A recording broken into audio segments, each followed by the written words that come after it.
Hey everybody, welcome out to the Dice Tower. My name is Chris Yee. Today I'm going to talk about this. This is one of my favorite games. Mombasa was in my top 10 of all time this last year, 2022, when we did it. And sometimes there's a new kid on the block who shows up to the party and says, hey, I'm here to re-implement one of your favorite games and a new theme and everything. Sometimes that makes me very excited, sometimes that gives me pause. I'm going to show you a side-by-side of all of the stuff that comes in these games. The board difference, the cards, the new modules and stuff.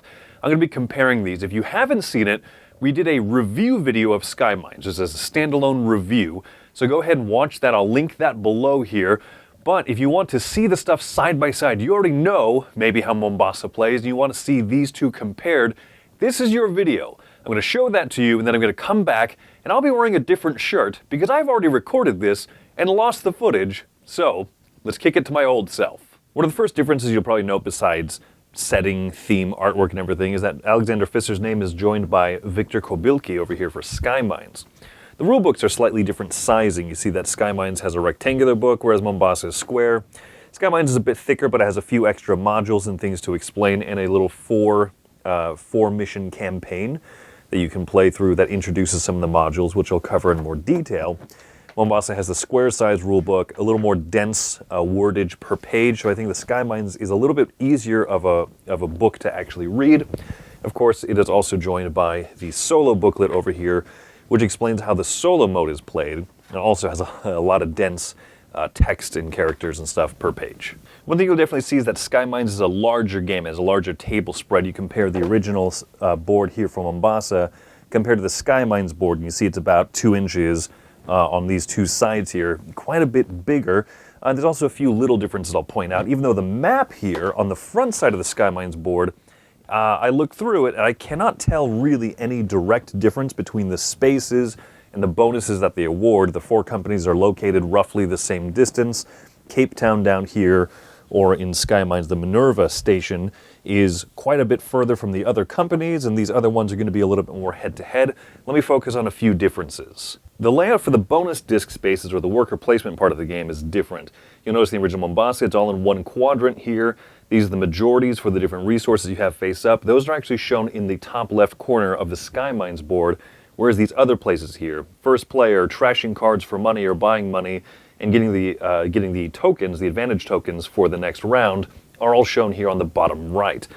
But there is a 5th majority token, or a 5th majority space over here, because there was a promo for the game, which strengthened the role of the bookkeepers. So if you bought a promo with one of those kind of advent calendar or special boxes on the side, you could get an extra worker placement spot that you had to set kind of off to the side of the board over here, which was kind of awkward placement, and so that's integrated right into the board here, and there's a slight difference I'll show you. This bonus space that came as the promo only counted the bookkeepers that you had to kind of boost up and strengthen the bookkeeper action side of your board, and you could get additional money from that. In Skymines, this is going to count all scientists. You have to have at least one of the bookkeeping equivalent, which is the research scientist, but also it'll count these question mark symbols over here at either scientist. So either additional research scientist or the field scientist. The field scientists were kind of the equivalent of the diamond miner cards that you would get. So here you can get additional money, but a little bit less of it. And instead you could also get bookkeeping points, or as they're called, the research points. Let me show you the book equivalent in Skymines. Both games last 7 rounds, as shown here by the bookkeeping track, or the bookkeeping equivalent, the research in Skymines. With each passing round, you would take these coins here that are slightly larger than the single value coins that came in Mombasa, which took a long time to figure out, and not everybody understands why they were the 2 different size coins. So that's definitely a good part about Skymines. It only has one size of 1 value coin. But you would take these and place them below the books here, and then that would be an additional victory point or coin as players bought these books to put into their board. Whereas in Skymines, each passing round, you'll flip over one of these specialty research tiles. You'll add any of the coins, any coin that's underneath it, to this pile here, and then anybody who buys a level A, B, or C, the frontmost tile, will get all of the coins that are there. Whereas you see over here on the bookkeeping track, these first 4 spaces are all A's, the next ones are B's, and these ones are C's. The prices are the same, there's the same amount of them out here, but it's just laid out a little bit differently, and then the encouragement to get the coins is kind of done a bit different. However, you'll notice that these up here, the round tracker tiles themselves, are research tokens that you can add to your board. They cost money, but award additional victory points. This is also from that Bookkeeper promo expansion that came with additional books that cost money, but as you paid for them with the money, you would get a return in victory points, but the return in points for these ones in Skymines is a little bit better. Now, one noticeable thing where Mombasa actually has bigger components are the research tracks, or the stock tracks here that go on the outside of the 4 parts of the board. You'll see that these are the full size of the board, and they basically add a little plus sign, a little extra. These are the tracks here for the companies in Skymines, and they only cover up a portion of the side of the board that you can see here. They don't cover up the full length of the bottom. They are noticeably smaller. The tokens that track the shares here are smaller. They're the rectangles instead of the circles, the discs. However, that is noticeable that it just fits a little bit odd on the sides of the board like this. Now, I checked all 4 tracks, and they are the same from the base game, with one minor exception. Track D2, which when you place a bonus disc here, grants you extra movements along different company tracks. You'll notice that it is strengthened a little bit in the Skymines version, where it gives you 3 movement and 2 movement instead of 2 and 2. The stronger side over here gives you 3, 2, and 2 instead of 2, 2, and 2, but it's always saying except for the D track here. You'll notice that in Mombasa, the tracks here were puzzle pieces, whereas in Skymines, they are folding pieces of cardboard. There is also a 5th board, a 5th stock track that you can use, the E board here, which has 2 new abilities that were not in original Mombasa. This side allows you to trash a card from your hand in order to either gain or take the action on that card immediately, or you can pay 2 coins to immediately grab any card from the lineup. This is a bonus disc or a worker placement spot. On this side, you can do both. On the back side here, this leans into the scientist action. This hexagon symbol means scientist, in this case field scientist. So you permanently always have an extra scientist symbol in your tableau functionally, in case you're looking for that majority space. Also gives you extra of these refinement factories so you can harvest the helium, which is the equivalent of the diamond mining from the original. Directly comparing the cards here, you can see that the resource cards here on the side have the equivalents over in the Skymines version. I do find that the graphics, the symbology is less clear, especially at certain angles and certain lighting. The blue and the teal, unfortunately, look more similar than, say, coffee beans and bananas might look similar to each other. And this is also prevalent on those book or those research tokens. But you'll notice that the same information is all there. Over here, these are the aforementioned research scientists and the field scientists, the equivalent to the bookkeepers and the diamond miners. And then energy is the new resource that is the equivalent of the hats for the exploration. Cards that show a share on them, instead of being in the bottom left corner like these cards here, they show them in the bottom right next to the cube cost. So these you have to count for at the end of the game for extra shares, and I feel like that's also a little bit less visible in the lineup than this big bold section right here that says the Cairo share, the St. Louis. A few last component comparisons. You'll see that Skymines has bigger stuff. The player board that you're going to be working on is just a little bit larger. You will be moving your helium collection here up along this way, along these paths. As you cross these points, you'll be getting points, which is the equivalent kind of the diamonds, moving them along this path here, and as you cross sections, you would get points. You can also unlock an extra action space. The bookkeeping track used this awesome wooden ink pot, and when you moved it past a certain space, you would unlock that part of your player board to be able to play more cards as well. That's the same thing with this upload research token here. I will cross this on space. You see that the points are just about the same and everything. I do like these components a little bit more because they're a little bit more distinguished from each other, which I do really like that. Whereas the helium cloud and the upload cloud, I get it, it's the cloud, but they just look a little bit more similar. Now, Skymines does have these bonus pieces here, their worker placement discs, and then these trackers for their shares have little player symbols in them, the diamond shape or something carved in the middle, and they're all different. Whereas the original just used thin discs and thicker discs. The player aid is a little bit larger, once again in Skymines, has the same information. However, the backside has the solo rules that we'll take a quick look at here.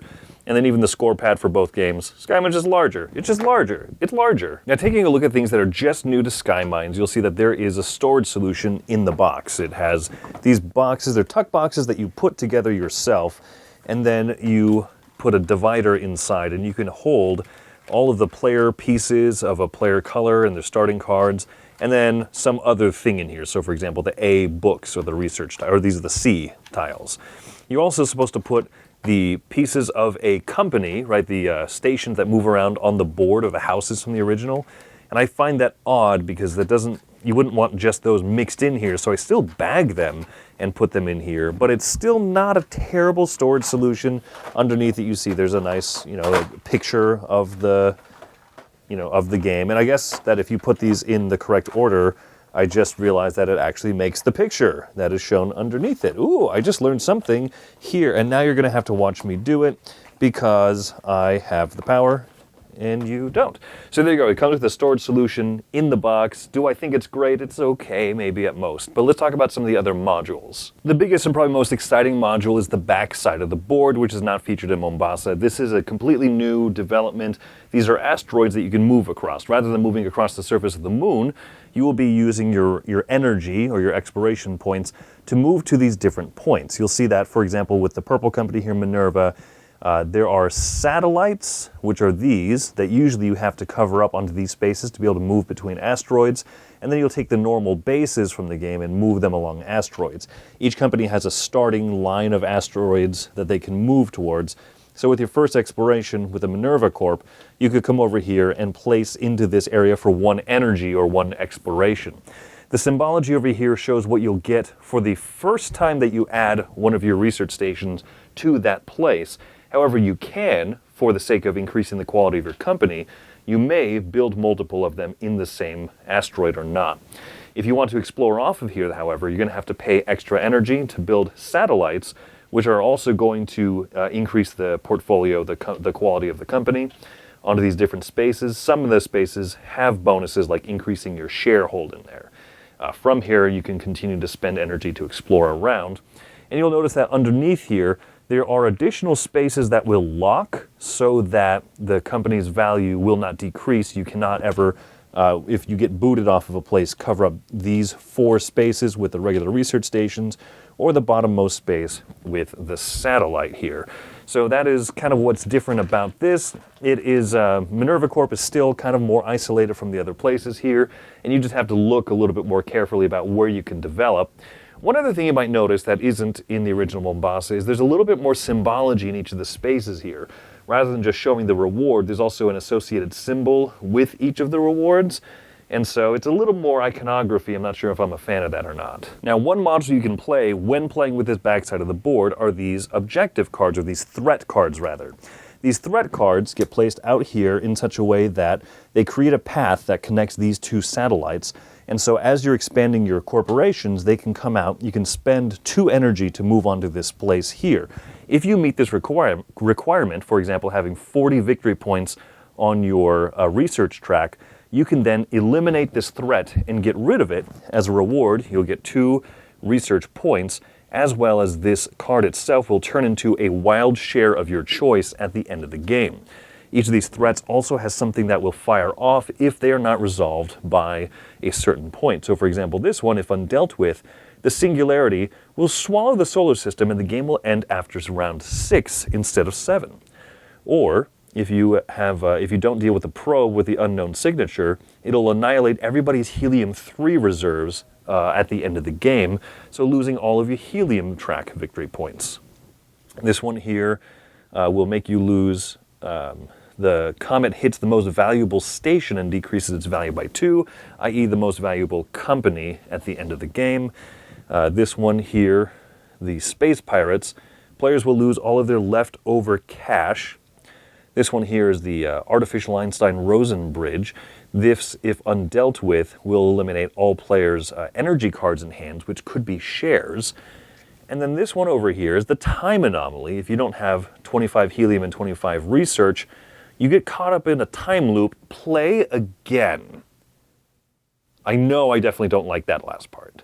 Now, a module that's playable on either side of the board are these objective cards. These are actually what's called the objectives, where what you'll do is you'll take one of them, and that's what you're going to be playing with. So players can earn bonuses if they have 7 or more energy total face up in their play area, if they've reached the 4th space on at least 3 company tracks, and if they have 15 of the coin, of the money in hand.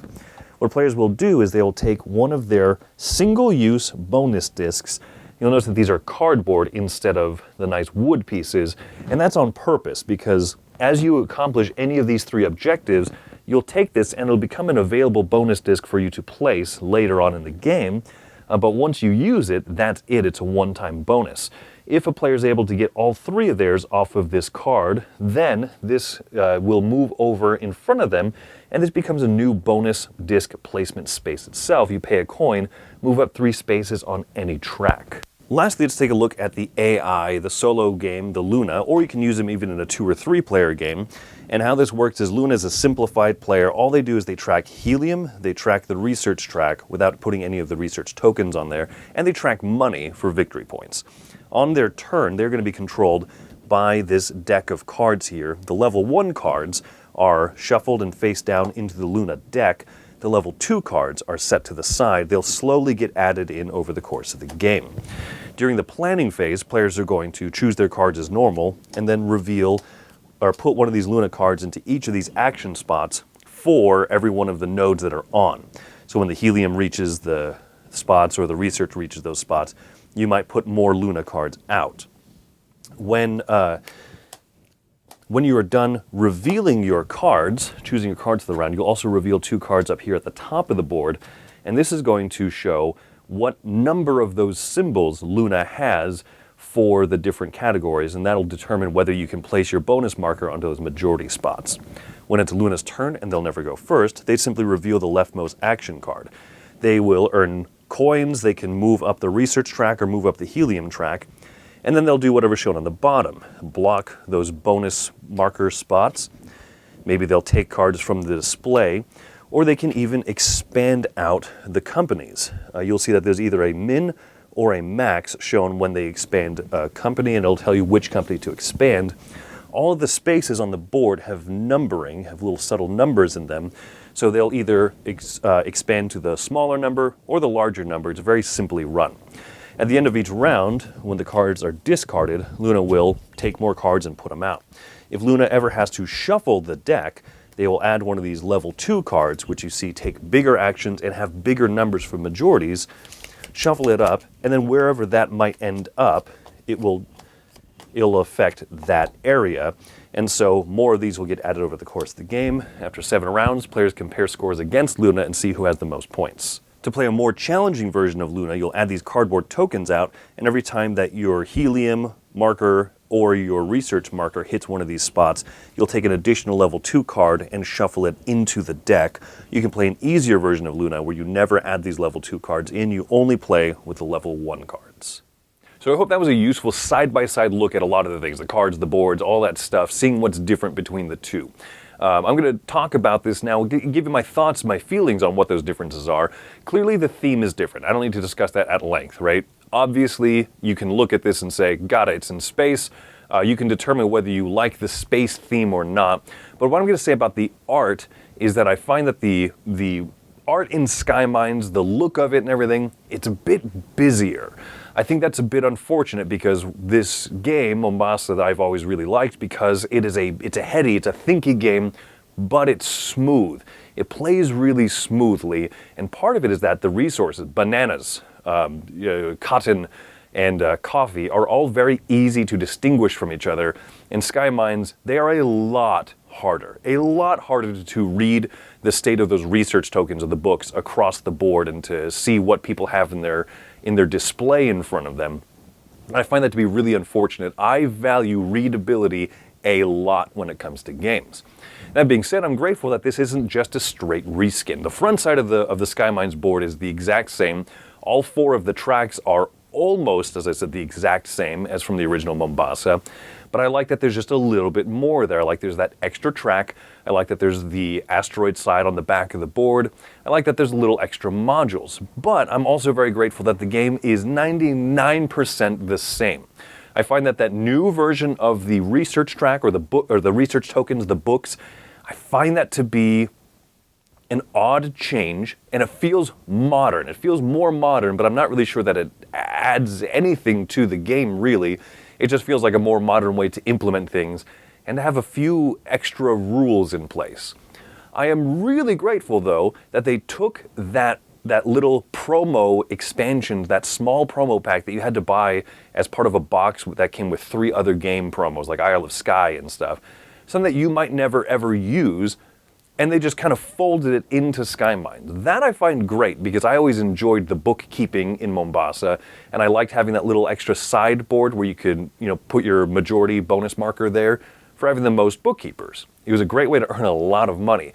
They scaled down the money, and they made it more valuable still because you could benefit from either the research or the field scientist. I thought that it was odd they made them both scientists, once again leading into that readability and usability and functionability part.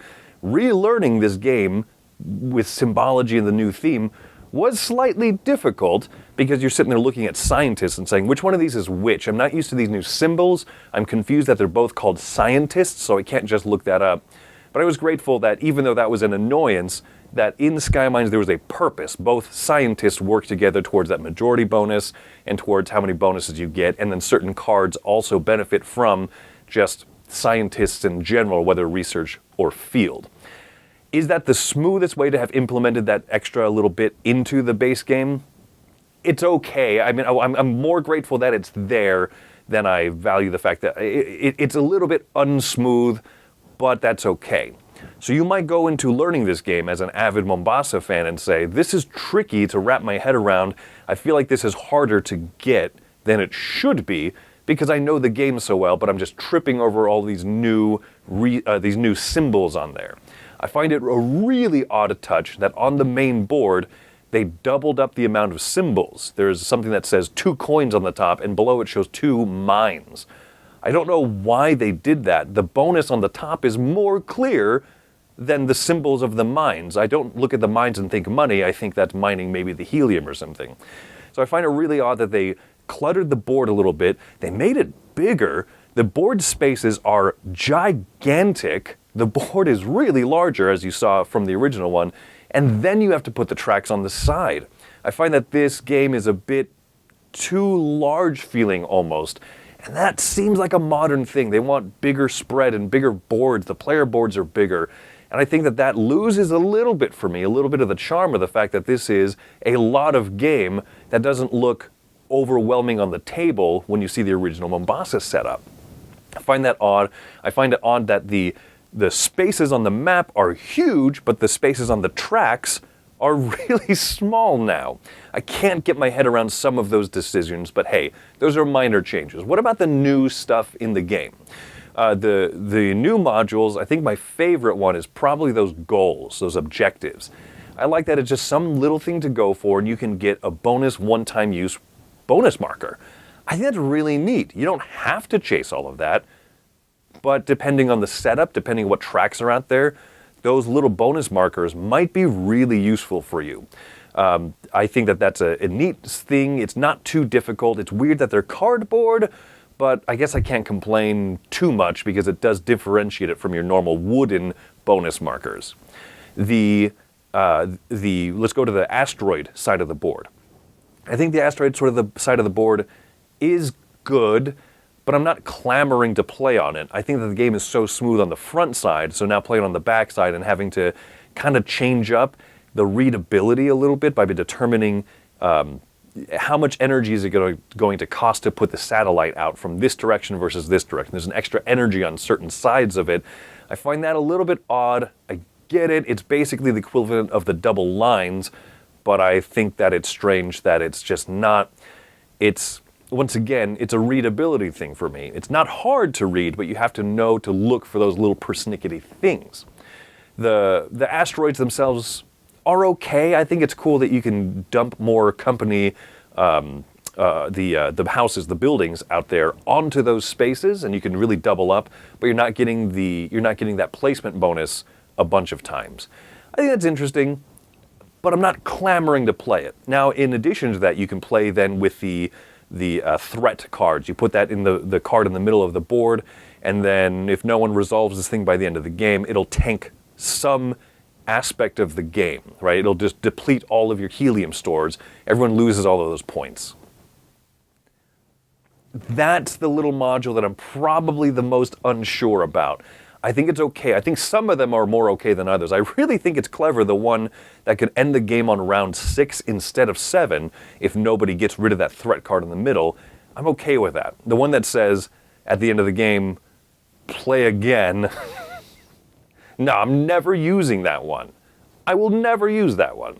Some of the other ones, they're threats, but they kind of target a certain play style, and so they make that play style a little bit more riskier. And I would rather let people try to move up helium all the way, or move up on the research track all the way, or get a lot of extra shares from cards. I'd rather just let people play than to say, here's a threat card that's going to make that strategy a little bit more dangerous, but maybe offer you a small little payoff if you resolve the threat card. That's the smartest part, is that you get the extra share if you eliminate the threat. It's only okay, and you have to play on that asteroid side. So I think that combo is a little bit weaker to me than the main objectives. Now the solo mode. The solo mode in this game, I think, is smart, it's well designed, it's smooth, but I don't love playing against it because I think I'd rather have that head-to-head thinking about this game, watching people make moves and counter those moves. One of the things I value so much about Mombasa and Skymines is that there's a lot going on the table, and you're not just playing the game on the table, so to speak, but you're playing the other players. You're trying to figure out what companies they're going to be pushing out onto the board to increase their share value. Can you jump in on those, or do you have to push back against them by moving a company that you're more invested in to retake over spots and therefore make them more valuable? I think that playing against the Luna, the AI, is only okay because they will make decisions fairly randomly. It's very smooth to operate, and I like that, to use one of Mike DeLisio's solo benchmarks. I'm not overplaying their turn. I'm mostly playing my own turn. I flip over the card and do a little thing. Good. Most of the game is me playing. But I do miss that interaction. I find that Mombasa is really enjoyable even at 2 players. I know a lot of people say the 2-player version is lacking, and I'm not sure why. You could throw this in, but then there's more that you have to run and a little bit more random happening on the board. So I think that the Luna module is only okay. I do appreciate that it's a score that is growing over the course of the game, and you compare directly against them. You can level them up or down. So I think it's really well designed, but I think for my tastes, Skymines is not a game that I want to play solo because I want to be playing the other players at the table. So I hope that between my discussion points about what's different between these boxes and you seeing what those extra modules are in detail, that you'll determine, hey, is this something that you want to pick up if you already own the original? Is Skymines something that's going to be worth it for the extra stuff? That's going to be for you to determine. I think that it's a maybe, right? It really depends if you are fine with the graphics and the little bit of usability step back that I think Skymines has. I think that you'll find the stuff in here to add some decent value. It's not bad. I don't think any of those extra modules are bad. I just don't know if I'll be playing the Asteroid side and the threat module very much. But I do like those mission cards quite a bit. So hope that helps. My name is Chris Yee. Thanks for coming to another Dice Tower video. Have yourselves a fantastic day.